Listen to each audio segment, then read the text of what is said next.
बहुत ही interesting topic है आज। एलोन मस्क दुनिया के अमीर तरीन इंसान तो वो हैं he is the richest man of this world. लेकिन अगर ये कहा जाए कि उनका ये इंट्रोडक्शन इनकम्प्लीट है जब तक ये ना कहा जाए कि वो दुनिया के ज़हीन तरीन इंसान भी हैं। Elon Musk is the most intelligent person on this planet.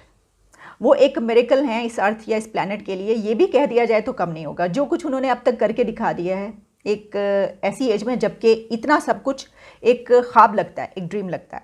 लेकिन इस वक्त हमारे पास जो खबर है वो ये है कि Elon Musk wants to bring Tesla in India.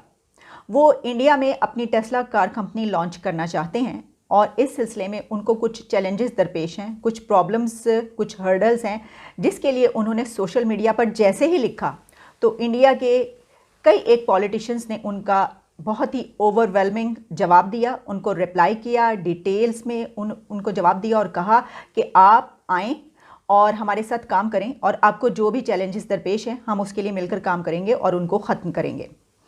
ये एक बड़ी खबर इसलिए है कि कहा यह जाता है कि दुनिया की इस वक्त सबसे बड़ी मार्केट और सबसे बड़ा आउटलेट जहां पर कोई भी बड़े से बड़ा इन्वेस्टर अपना प्रोडक्ट सेल भी कर सकता है, आके इन्वेस्ट कर सकता है, या अगर कुछ बाय करना चाहे तो वहां से ख़रीद भी सकता है, वो इंडिया है। दुनिया का सबसे बड़ा आप कह लीजिए आउटलेट या मार्केट इंडिया है इस वक्त।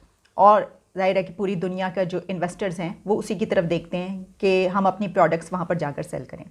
एलोन मस्क ने ये फ़ैसला कुछ अर्सा पहले किया कि वो अपनी ये टेस्ला जो है ये इंडिया लेकर जाएंगे, लेकिन उसके बाद फिर उनको कुछ प्रॉब्लम्स आई सामने। आप जानते हैं कि हमारे जैसे कंट्रीज़ जो हैं वहाँ पे रेड टेप और जो सरकारी कुछ इस तरह की लवाजमात होते हैं वो बड़ी मुश्किलात करते हैं। जब कोई नई कंपनी आ रही हो, कोई नया वेंचर हो, उसको स्टार्ट करने में बहुत सी मुश्किलात सामने रहती हैं, ये तो हमें पता ही है, जो कि आम तौर पर उन कंट्रीज़ में नहीं होती।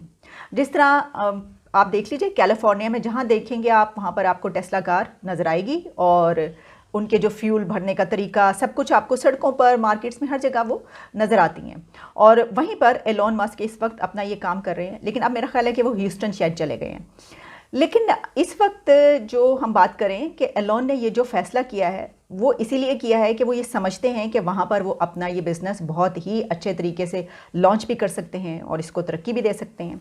लेकिन उन्होंने जिन प्रॉब्लम्स का जिक्र किया उसमें ख़ास तौर पर जो 100% ड्यूटी है, इम्पोर्ट ड्यूटी, वो बड़ी एक हर्डल उनको फेस करना पड़ रही है। अच्छा, जैसे ही उन्होंने ये लिखा तो मैंने आपको बताया कि इंडिया के पॉलिटिशियंस की तरफ से उनको जवाब दिया गया और बड़ा डिटेल में कहा गया कि बताइए। मैं आपको बता देती हूँ कि कुछ ट्वीट्स जो की गई वो किन लोगों ने की और उसमें उनसे क्या बात की गई। Commerce minister of Telangana KTR ने ट्वीट किया, उनको जवाब दिया और उन्होंने कहा, hey Elon, I am the industry and commerce minister of Telangana state in India, will be happy to partner Tesla in working through the challenges to set up shop in India, Telangana.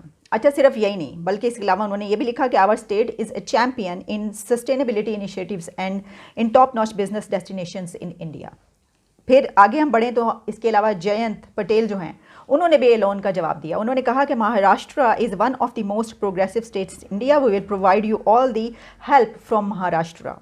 अच्छा, फिर नजवोत सिंह सिद्धू साहब जो हैं उनको भी हमें नज़र आया कि उन्होंने भी एलोन से उस वक्त बात की। उनका कहना था, I invite Elon Musk, Punjab model will create Ludhiana as hub for electric vehicles and battery industry with time bound single window clearance in investment that brings new technology to Punjab. अगर आप ये देखें तो हमें ये नज़र आ रहा है कि इंडिया के पॉलिटिशियंस बहुत ओवरवेलमिंग तरीके से, बड़े ज़बरदस्त तरीके से उनको जवाब दे रहे हैं और हर स्टेट ये चाह रही है कि वो उनकी स्टेट में आएँ और वो उनको ऐसा माहौल फराहम करेंगे कि उनको कोई प्रॉब्लम नहीं होगा। इसका मतलब ये है कि वो तमाम पॉलिटिशियंस, ये सब लोग ये चाहते हैं कि उनकी स्टेट इसमें बाजी ले जाओ और वो उनकी स्टेट में आकर ये लॉन्च करें, या ये कि उनके कंट्री में ये आ जाएं और फिर मिलकर जो है इसको हल करते हैं। अब देखिए, क्या हमने कभी पाकिस्तान के पॉलिटिशियन, सियासतदानों की तरफ से कोई ऐसा ओवरवेलमिंग जेस्चर, इनिशिएटिव देखा है कि बाहर की कोई ऐसी कंपनी, कोई ऐसा प्रोडक्ट, कोई ऐसा बड़ा नाम लाने की कोशिश की जा रही हो कि जिससे पाकिस्तान में भी तरक्की आए? अगर आपको याद हो तो कुछ अर्सा पहले जब ये हुकूमत आई थी तो ये कहा गया था, मेरा ख्याल है कि जुल्फ़ी बुखारी जो थे, अब तो खैर वो यहाँ पर है ही नहीं, पता नहीं कोई लड़ाई झगड़ा हो गया, क्या हो गया, लेकिन उसके ऊपर अलग से बात करेंगे वो क्या मामला है। उन्होंने कहा था कि वो पेपॉल ला रहे हैं। हमें इस हुकूमत में ये सुनाई दिया था कि पेपॉल पाकिस्तान आ रहा है, लेकिन बस सुनाई दिया था, दिखाई नहीं दिया। तो प्रॉब्लम ये है कि हमें यहाँ पर सुनाई तो बहुत सारी चीज़ें देती हैं, दिखाई नहीं देती। अब देखिए कि पेपॉल भी नहीं आ सका। भाई क्यों नहीं ला सके आप? पूरी दुनिया में ये काम कर रहा है, आपने कहा कि हम ये लेकर आएंगे तो आपको लाना चाहिए था। इसी तरीके से ये भी कहा गया, ये भी नारा लगाया गया कि दुनिया की बड़ी से बड़ी जो एयरलाइन है वो पाकिस्तान में आएगी, काम करेगी। कौन सी एयरलाइंस आप दुनिया से ले आए यहाँ पर काम करने के लिए, मुझे बताइए।